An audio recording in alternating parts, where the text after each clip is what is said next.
So in entrepreneurship, we talk about what we call the build, measure, learn loop.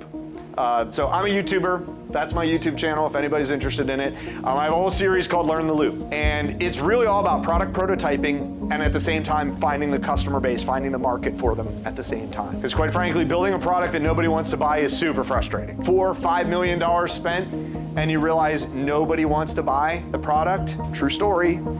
Wish I could have that money back. Pretty frustrating when the market didn't want what we were building. I'm an entrepreneur. I teach entrepreneurship. A lot of what I'm doing a lot of times is figuring out how to find something that's really, really a headache for someone and fix it for them and do it in a way that I can do it sustainably because it's so helpful that no one ever thinks twice about buying it or spending money on it. I've been helping to develop products, take them to market, find customers, and ultimately what it really boils down to is can we make money with this thing? Because this program is designed to help you think this way, which I love. And then what I want to do is just connect it to the money model, which is really ultimately, it's we want to build this awesome product that people really, really want, and we want to make sure that we can make enough money on it that we can keep making it, and it actually changes the world the way we want it to. The business model canvas, or BMC, is really taking a holistic look at the entire business, how we deliver specific value to specific customers, how we create a money model that will allow us to generate revenue, and all the things that we have to do, the activities, the resources, the relationships that we need to have, and how that's going to drive the cost model so that we can figure out how could this business be profitable. Quarter one,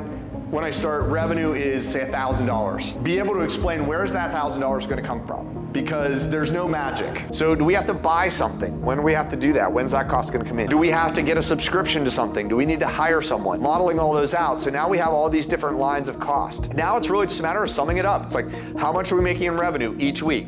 What are the costs each week? Are we losing money or gaining money each week? And really modeling that out. So often I say to entrepreneurs, there are 1,000 ways or reasons why your business might fail. It should never be because you didn't feel like doing the math. Next we have investment money. So we're gonna add investment money. So if we feel like we have a $2 million valuation and we've now just gotten someone to invest $500,000, now we have a $2.5 million valuation. That's the post-money valuation. So now we're gonna look at, you have the investment money, divide that by the post-money evaluation, and that should give you an idea of what equity you want to give up. And so what we're doing here is just doing that first very basic rudimentary financial projection. It helps to really figure out, is this business idea viable?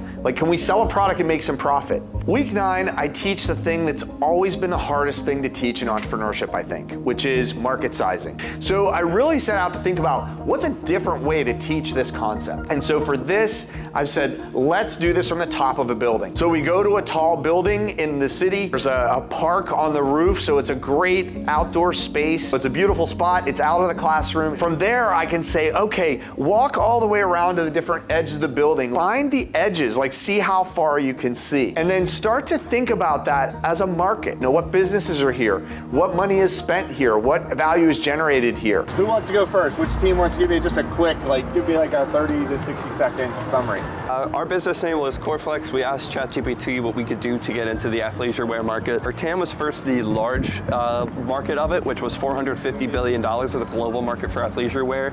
And that was our total addressable market, and we weren't sure how much we were going to fit in there, so we had to move into our SAM. So our SAM was our more focused market, which was our American market, and how much we were going to fit in to be able to make money in that market. We decided that we could get into that with 220 million and 1% of the global industry to finally start our product and make a market out of it. Anything to add? Not really, no. And that sets the stage for them to do this week's weekly build, where they're going to do their own model. They can create a TAM, SAM, SOM for their particular business. What's the total available market to me that I want to operate in? What's the serviceable, addressable market that I can start to address problems for the people in this space? And then finally, what's the serviceable, obtainable market that I could actually dominate if I had the right product that addressed the problem in the right way?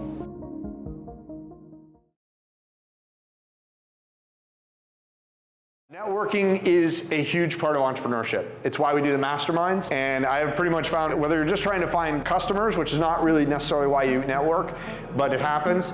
It's where you find referral sources, it's where you find potential business partners, it's where you find potential collaborators of all different kinds. We're going to actually be doing some networking, so I'm going to call it networking IRL in real life.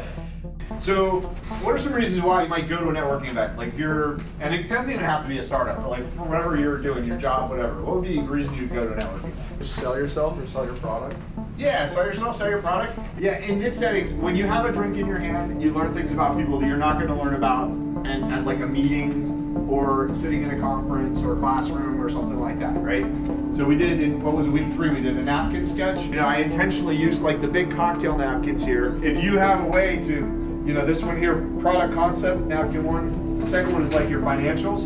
You know, if you can draw on a napkin a concept, like an illustration that shows somebody what your business is about, they're not going to forget that anytime soon.